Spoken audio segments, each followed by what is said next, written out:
Allez, je lance officiellement la conférence pour les voyages en Crète et en Grèce. Au bureau, on est deux pour vous en parler. Moi-même, Julie, moi je suis responsable de toute la préparation des voyages, toutes les réservations sur place, toutes les préparations pour le guide, puis la construction des itinéraires. Puis mon bras droit, mon binôme sur l'Europe, c'est Alexandre. C'est lui, il est en charge, il a la lourde responsabilité de préparer les voyageurs pour le voyage. Donc en ce moment, il est en voyage, il n'est pas à côté de moi. Mais dès la semaine prochaine, il sera là pour répondre aux questions. En attendant, ben, c'est moi qui réponds au téléphone pour l'Europe. Sinon, généralement, vous ne me voyez que vraiment quelques semaines avant de partir. L'équipe Caravanier, alors je pense qu'il y en a qui répètent comme les conférences. Je vais tenir ça vraiment court. On est une petite équipe de voyageurs installés à Montréal. On a été créé en 1998, donc à Montréal, québécois donc. Au bureau, on est peut-être 8-10. On est la moitié de l'équipe voyage puis guide nos voyages aussi. Donc, on n'est jamais au complet. Donc, il y aura toujours quelqu'un qui va être absent. Ça fait partie de la force de Caravanier, d'être des gens de terrain. Et on a nos guides qui sont répartis au Québec puis un peu partout sur la planète. Et je vais vous en parler un petit peu, ça, pour chaque voyage. Hop. Si, attendez. Voilà. Si vous nous suivez, vous savez qu'on est engagé pour l'environnement.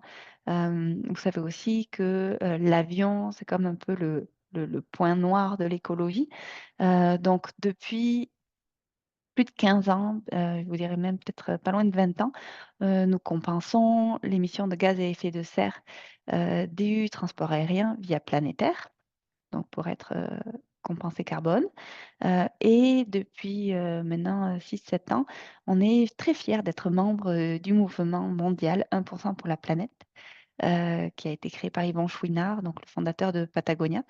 Je vous invite à vous renseigner parce que c'est un très beau, de très belles actions en fait.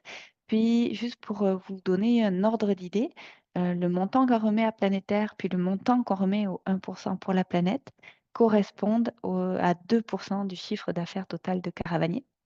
Donc, c'est un vrai engagement de l'entreprise. Et puis, bien sûr, on pratique le programme, enfin, on applique les principes Centras sur le voyage. Il faut savoir que ça, c'est pour la partie environnementale. On a aussi des engagements sociaux qui s'appliquent un petit peu moins pour les voyages dont on parle aujourd'hui, mais qui s'appliquent beaucoup plus quand on a des équipes locales. Donc, je ne rentrerai pas en détail, mais voilà, je voulais vous présenter ceci un petit peu. Ce midi, on parle de nos voyages en Europe. Donc, je vous mets ici en bleu, c'est les conférences qui sont déjà passées. Puis historiquement, vous voyez en notre soleil jaune, le plus au sud, c'est la Crète, dont je vous parle tout à l'heure. C'est notre voyage le plus ancien dans les Dolce Vita en Europe. On a eu l'Andalousie ensuite, après on a eu la Sardaigne, puis le Monténégro, qui n'est pas vraiment un Dolce Vita, donc ça c'est juste au-dessus de la Grèce, là, le soleil bleu. Puis après on a eu la Grèce continentale et les Canaries. Le petit dernier, ça a été le Portugal cette année. Puis le soleil qui darde ses deux rayons vers le nord et le nord-est, ce sont nos nouveautés pour 2025. On en parle oui, demain soir, la conférence, c'est les guides qui ont fait les repérages qui vont parler de ces voyages-là, donc demain 19h sur Zoom, comme toujours, et ce sont l'Irlande et la Norvège dans les Lofoten, en fait, en Norvège. Un petit mot sur le confort de nos voyages. Là, les deux voyages dont je vous parle, c'est ce qu'on appelle la Dolce Vita. Donc, bien sûr, ce sont des voyages qui sont sans camping. Euh, on peut avoir une ou deux nuits. Donc, on est en fait, dans des petits hôtels, dans des auberges. On privilégie toujours le charme plutôt que le luxe. On n'est vraiment jamais dans le luxe. On aime la simplicité, puis c'est ça, comme une atmosphère spéciale. Euh, c'est des chambres pour deux personnes. Donc, soit vous êtes en couple, donc ça, c'est simple. Soit ce sont deux lits et puis vous partagez la chambre avec une autre personne du même sexe, avec une salle de bain privée, la douche est chaude à tous les soirs, puis il fait plutôt bon, il fait plutôt agréable. Donc en image, ça ressemble un petit peu à, bah, voilà, par exemple, ça c'est la bergerie, c'est en Crète, puis c'est comme des petites, c'est une ancienne bergerie qui a été rénovée. Il y a une partie bergerie encore un petit peu plus loin, et c'est des petits blocs avec 2 chambres chacun, chaque chambre a sa salle de bain. Et là, ben, on est dans la simplicité, la vue est superbe bien sûr, puis il y a les fleurs, on mange très bien. Ici en Grèce, c'est comme un peu une photo qui veut résumer l'ambiance Dolce Vita. C'est qu'à la fin d'une bonne journée de marche, le côté Dolce Vita n'a rien à voir avec l'effort qu'on y vit. C'est-à-dire qu'on peut vraiment transpirer fort et faire beaucoup d'efforts dans la journée, mais le soir, ben, on prend une douche, puis on prend une bière ou une autre boisson euh, en soirée, et ben, ça représente un petit peu ce qu'on vient chercher dans nos voyages en Dolce Vita. Là, un autre exemple, vous voyez ici sur cette baie qui se trouve en Crète, le bâtiment blanc avec les volets bleus, ben, ça c'est notre hôtel. Et alors là, c'est d'une simplicité absolue. Euh, mais bon, on est face à cette mini plage dans cette crique où il y a presque rien et c'est vraiment ben, très très dépaysant en fait et c'est très apaisant. Donc l'idée, c'est vraiment d'aller d'un village à l'autre. Je vous donne encore quelques indices sur ce qu'on entend par Dolce Vita, c'est que bah, là, on est en terrasse pour le souper. Et puis en parlant de nourriture, il faut savoir qu'en Grèce et en Crète, on mange très très bien. Le yaourt grec, vous savez d'où ça vient. Beaucoup de miel, des noix, des pommes, puis ça fait un super déjeuner. Il y a beaucoup de fromage, des espèces de petites crêpes, plein de confitures maison. Donc on mange très varié, très très bon. On aime bien, que ce soit pour le midi ou pour le soir, mettre plein de plats sur place. Sur table, puis que chacun goûte un petit peu. Donc, quand c'est possible, c'est ce qu'on fait.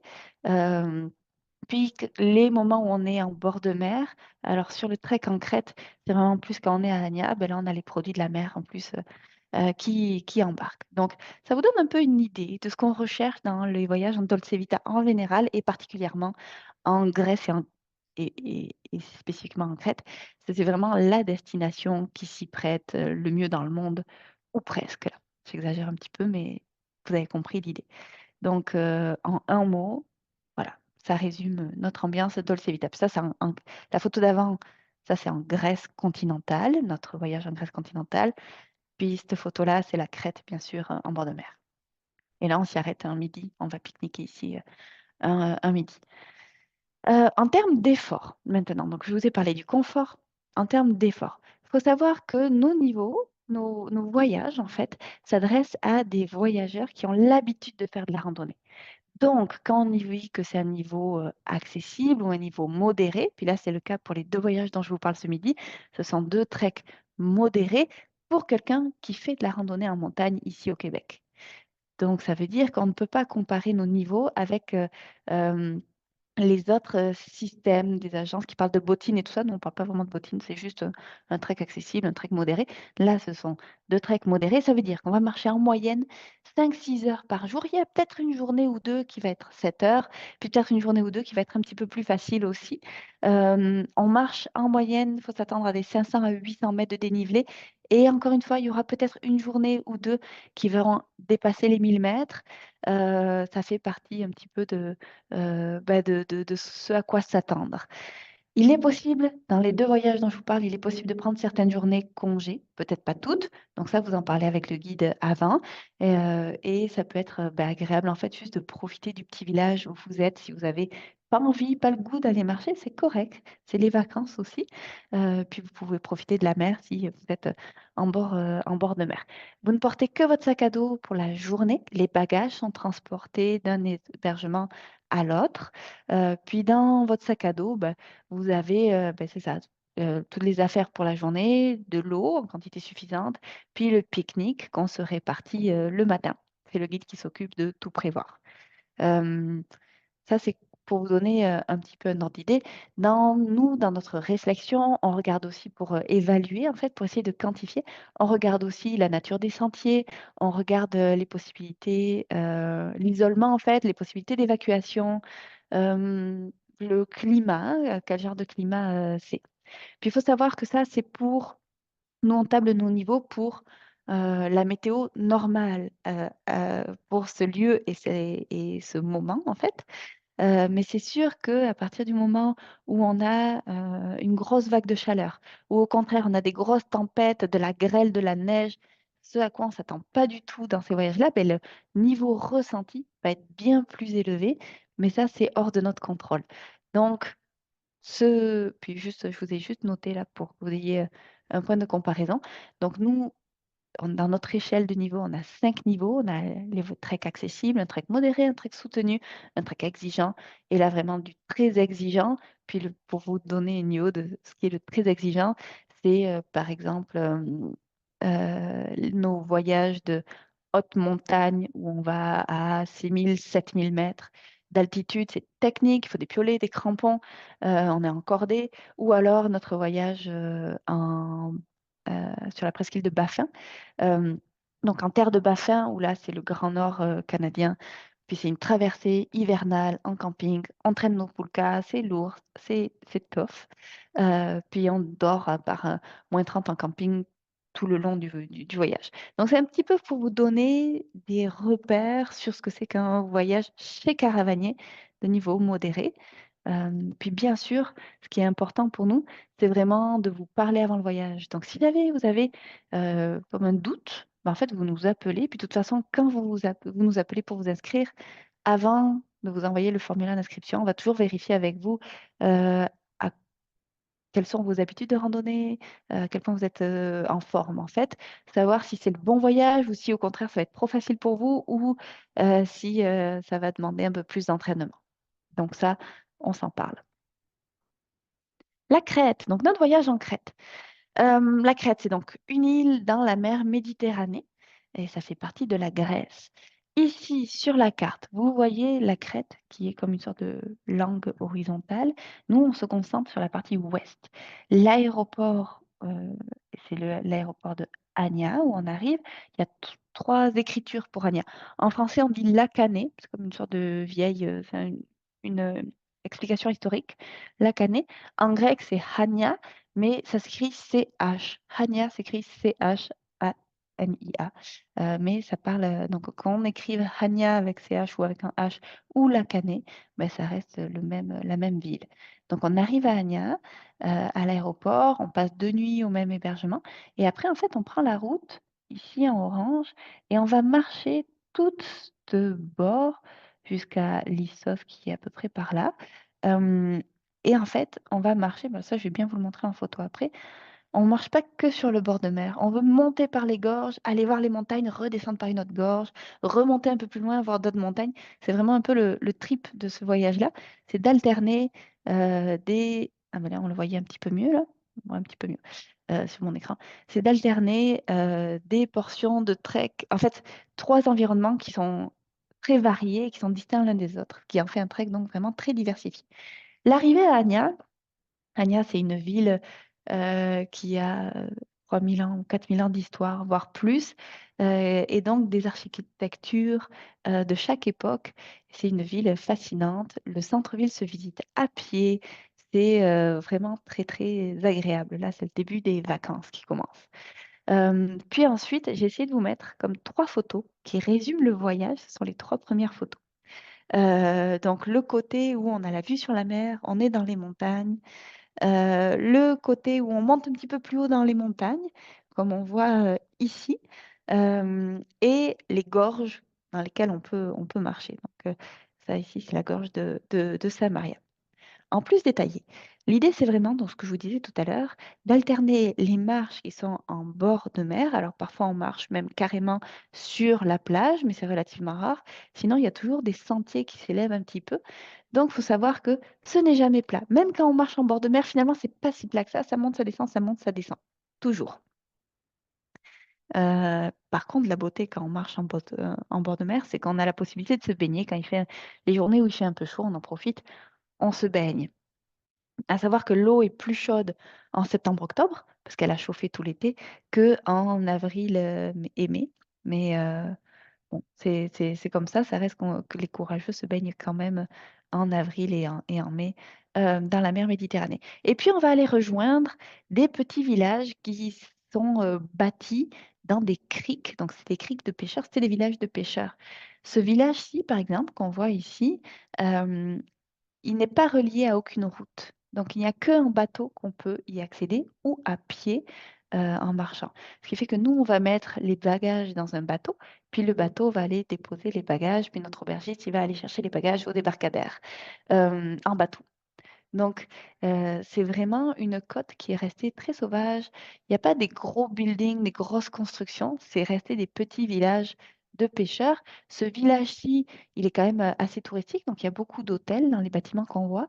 Alors nous, on a décidé de dormir juste de l'autre côté. Ça ne se voit pas là, mais sur la gauche, il y a comme une petite butte qui sépare ce creek de l'outro avec Finicas, qui est un minuscule village qu'on voit ici. Là, vous voyez comme la taille du village, minuscule.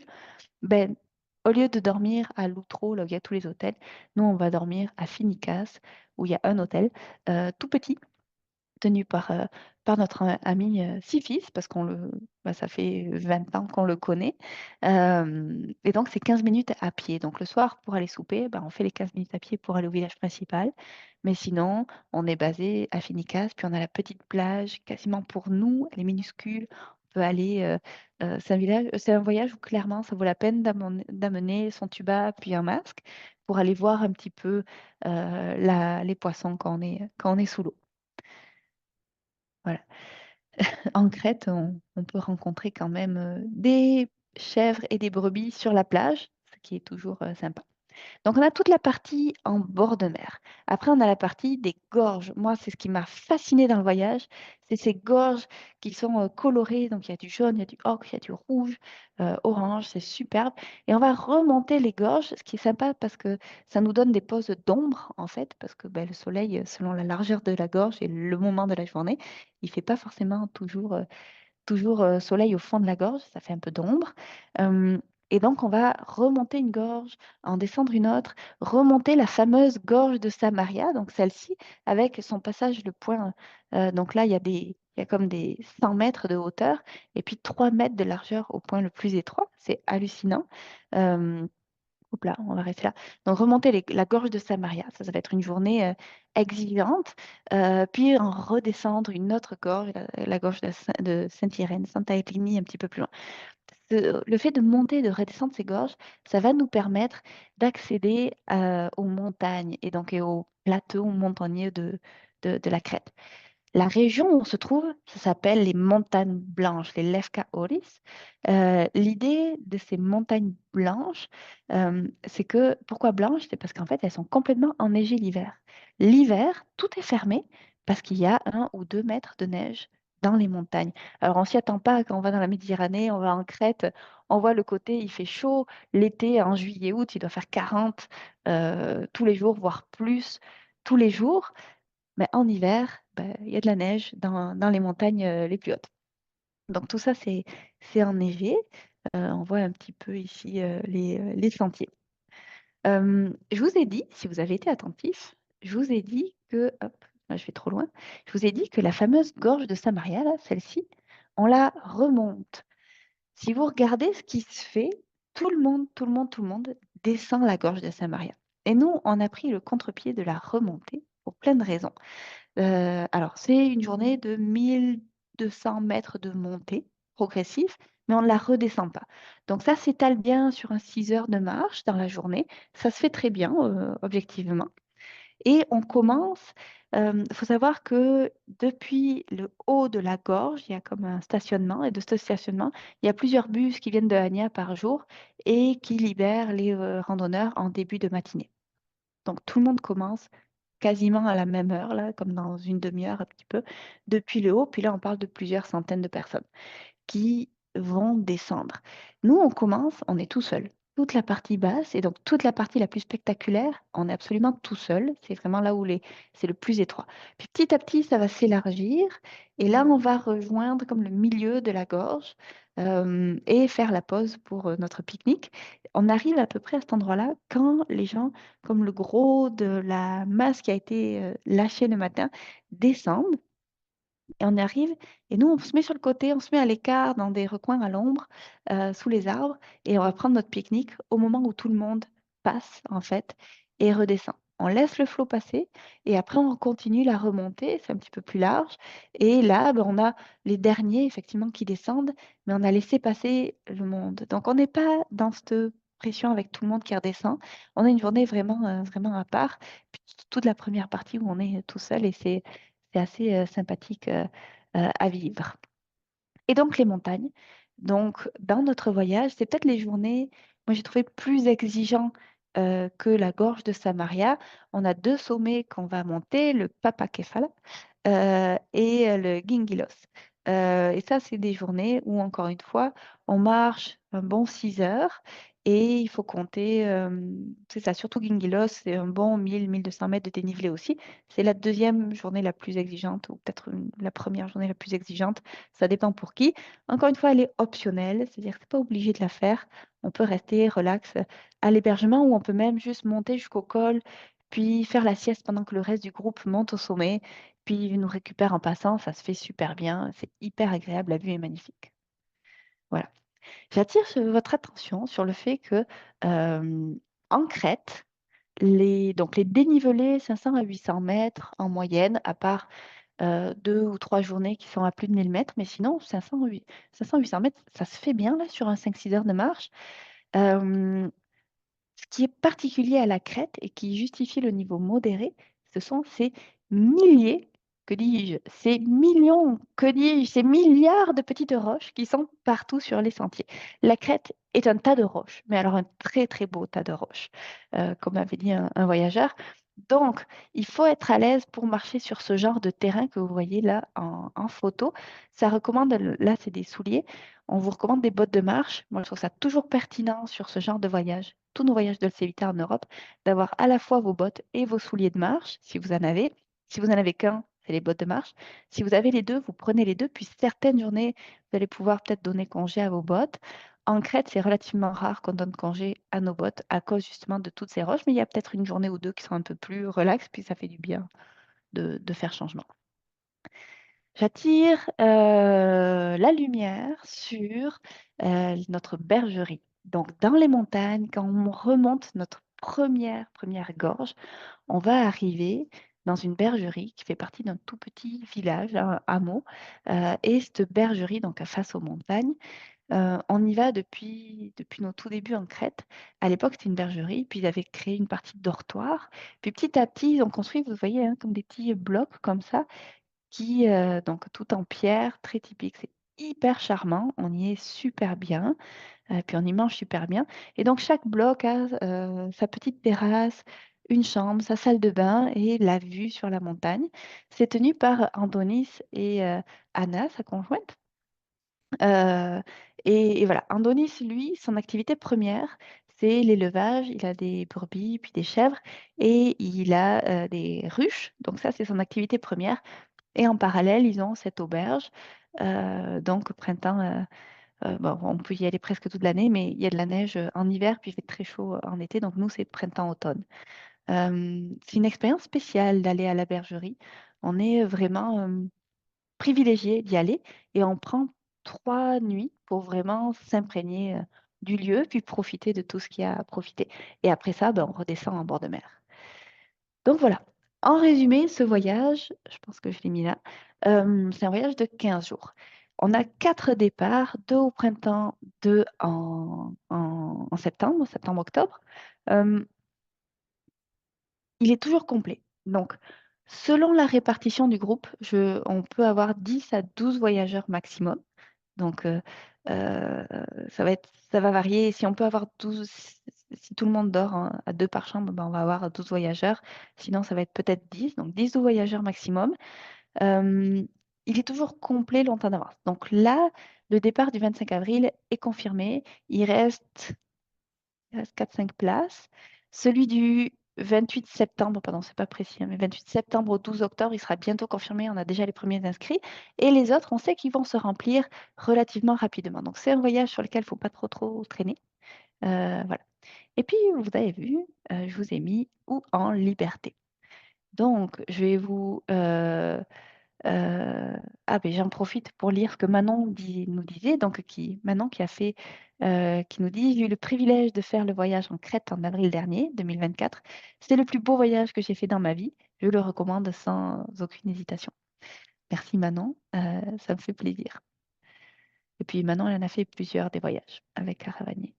Hop, voilà. Voyage en liberté. euh, on reprend la même idée. Donc en fait, c'est quasiment le même voyage que celui que je vous ai présenté, plus court. On s'arrête en fait. On ne va pas remonter complètement la gorge de Samaria. Tout le début est quasiment le même. On ne remonte pas la gorge de Samaria. On fait comme la moitié, puis on redescend dormir au village qui est en bas. C'est un peu ça l'idée. Mais ce qui est particulier, c'est que c'est un voyage qui se donne sans guide et à vos dates. Donc, vous montez votre propre groupe des deux personnes. À partir de là, il faut être quand même, vous partez en autonomie. Donc, vous n'avez pas de guide. Moi, je m'occupe enfin, nous, chez Caravania, on s'occupe de toute la logistique. On s'occupe de faire transporter vos bagages là où vous ne pouvez pas le faire par vous-même. Donc là où il n'y a pas de bateau, on a du monde qui transporte vos bagages. Tout est réservé. Et puis là, nos contacts sur place, là, qu'on connaît donc depuis 20 ans, ils vous attendent le soir pour s'assurer que vous êtes bien arrivé. Donc c'est très sécuritaire. Vous partez avec un carnet très très détaillé qui vous dit, bah, tiens, à tel endroit, vous allez pouvoir prévoir votre pique-nique. Puis, n'oubliez pas de prendre tant de litres d'eau cette journée-là parce qu'il n'y a pas de quoi se ravitailler. Et là, vous partez, vous marchez sur tel sentier à la Maison Blanche. Ben, vous tournez à droite sur tel sentier en direction de tel endroit, etc., etc. Vous avez tout pour vous organiser, mais ça s'adresse quand même à des gens qui ont l'habitude de s'organiser par eux-mêmes, qui sont relativement débrouillards parce qu'il faut parler grec, voire crétois sur place. Avec l'anglais, quand même, on se débrouille un minimum, mais donc il faut pouvoir être vraiment autonome. Donc ça, c'est nos voyages en liberté. J'ai mis en liberté 15 jours, mais c'est 12 jours en liberté. On peut rajouter 3 jours de randonnée pour ceux qui en veulent un peu plus et avoir quasiment le même itinéraire que celui qu'on propose en groupe. Donc voilà.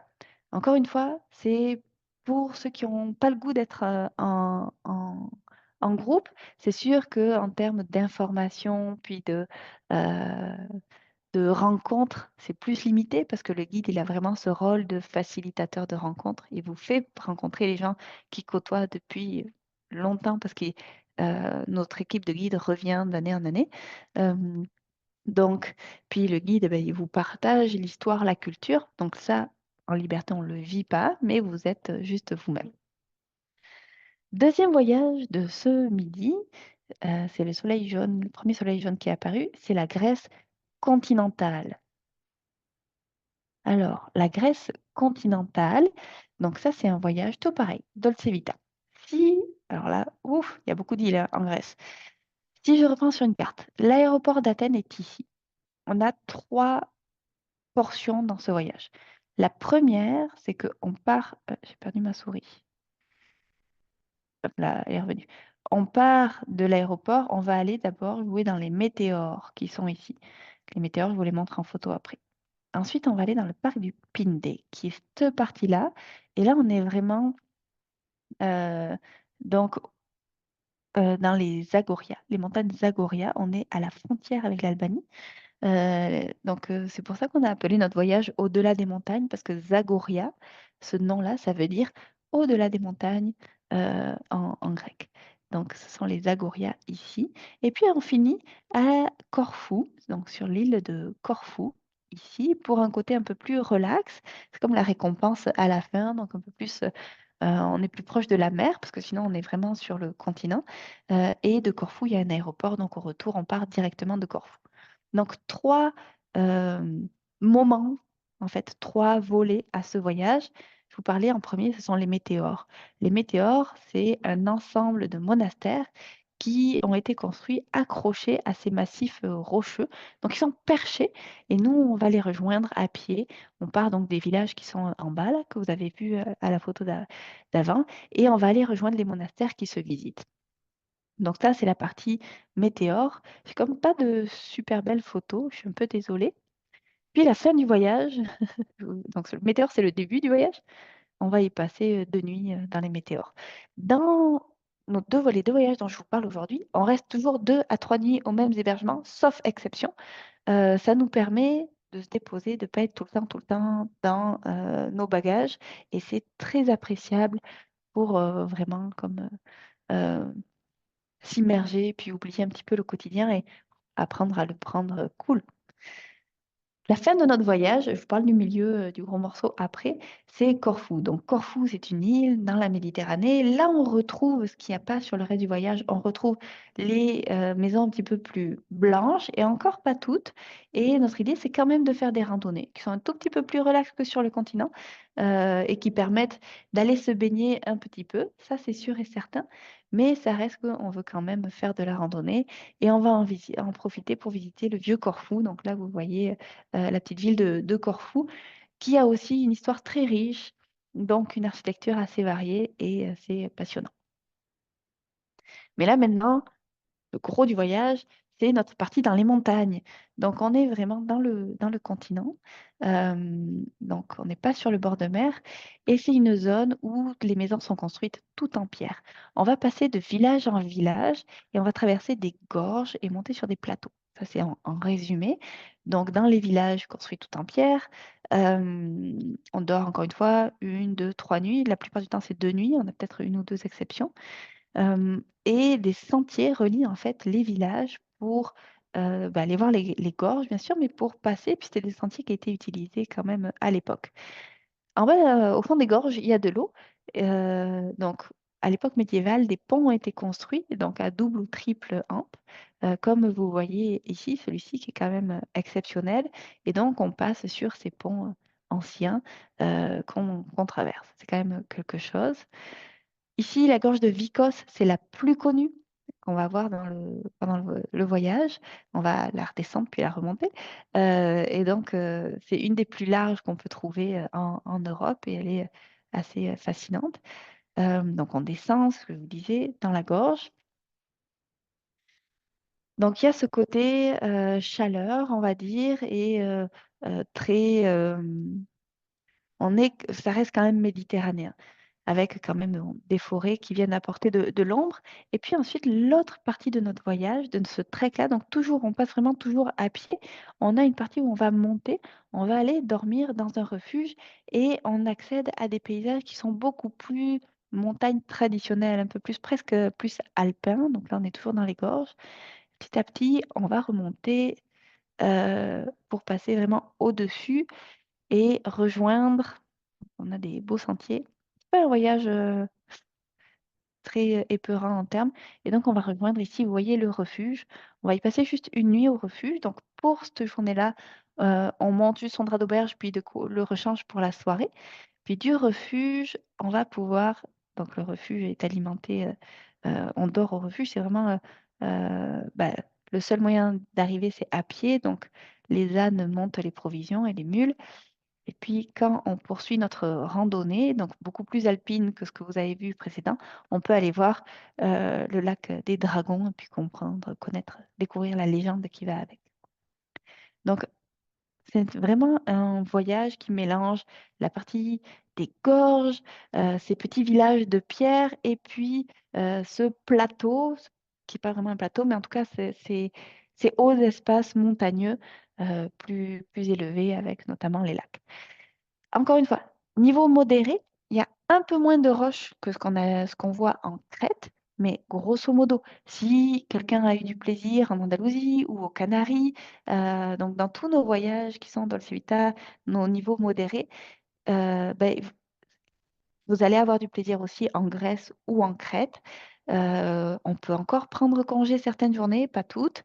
Et on a 2 départs en mai et en septembre. On a étiré, en fait, mai et septembre, ça permet d'éviter euh, les plus grosses chaleurs. Donc, nos voyages en Crète, surtout celui qui est début septembre, il va faire peut-être un petit peu plus chaud que nos voyages en Grèce ou que les voyages du printemps en Crète ou le dernier de l'automne. Voilà. Donc là, c'est le moment où je peux aller voir vos questions, si vous en avez. Alors, j'espère que vous m'avez mis plein de questions. Je vais arrêter le partage, vous allez me voir en grand. Et, il n'y a pas beaucoup de questions. Ben, comment ça? Qu'est-ce que j'ai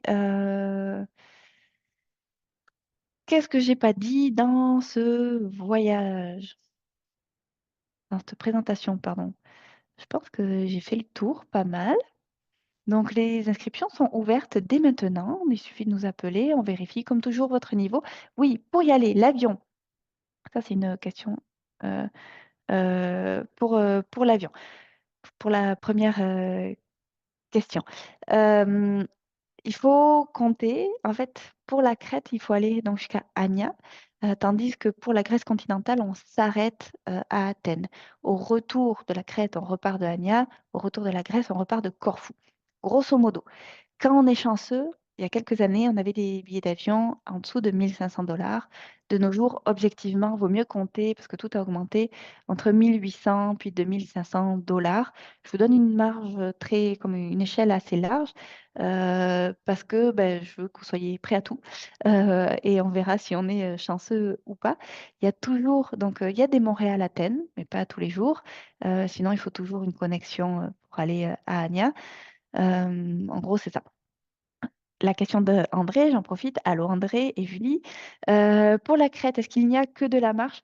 Oui, c'est vraiment 9 jours de randonnée.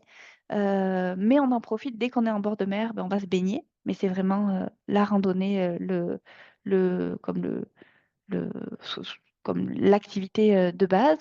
On a des petites visites, on a la visite de Anya au début, puis on a comme des petites visites de temps en temps, c'est-à-dire que quand on est à la bergerie, si ça donne bien, parce qu'on ne veut pas déranger la production, ben, si ça donne bien, on va visiter la ferme, en tout cas l'élevage, voir comment il fabrique son fromage. On va, à la fin de séjour, à la fin du trek, on va pouvoir aller voir un endroit où ils produisent de l'huile d'olive.